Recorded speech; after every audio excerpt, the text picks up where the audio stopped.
Today we're talking about the counting principle. Think back to a tree diagram.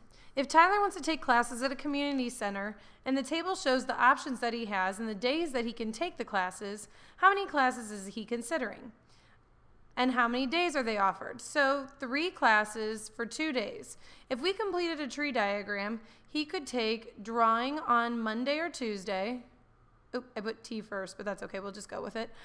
He could take karate or martial arts, not karate, on Tuesday and Monday as well. And he can take dance on Monday and Tuesday as well.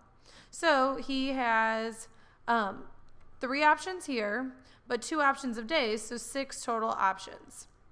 The way that we can also do this, and I kind of taught you this in the last video, is you can literally multiply these 2 options together, 3 times 2, and get 6. Do you remember when we added in the dress pants and the new shirt into this tree diagram? Well, we found out that there were 4 shirts, 3 pants, so when we looked at this, we had a total of 12 options. If we would go ahead and take 4 times 3, the 4 shirts, times the pants, which are 3, we get 12 options. This is called the counting principle. Will you please write this down? It allows you to find the number of options, not what the options are. So when we look at the counting principle, it tells us this, but it doesn't provide us all this work like the tree diagram does. So if we wanted to know how many different uniforms there are that are possible, we can use this counting principle.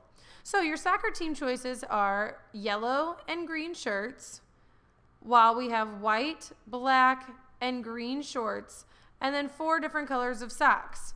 You can make a tree diagram, but this is going to start to get like really big. So that's why we first do, okay, we need a shirt times our shorts, write this down with me, times our socks. And that should give us our number of outcomes, or options, excuse me. Let's do options, not outcomes, options.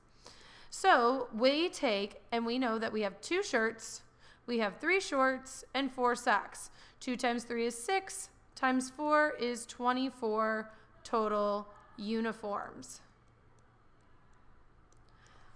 All right, you try this one. We talked about this with the tree diagram last time. This time, I want you to see if you can do the counting principle. Okay, do not make a tree diagram. All right, so here's what I would do. You know that you're going to first roll a number, and you have 6 options, right? When you roll a cube, you have 6 options times flipping a coin, which you have 2 options. So there are 12 possible combinations. I'm going to abbreviate that, combos. What about this one? Remember the fruit problem from the tree diagram?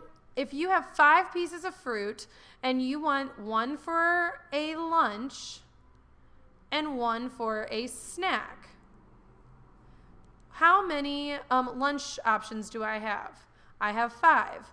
But now I've taken 1 away, so I only have 4 more for my snack, so 20 possible outcomes.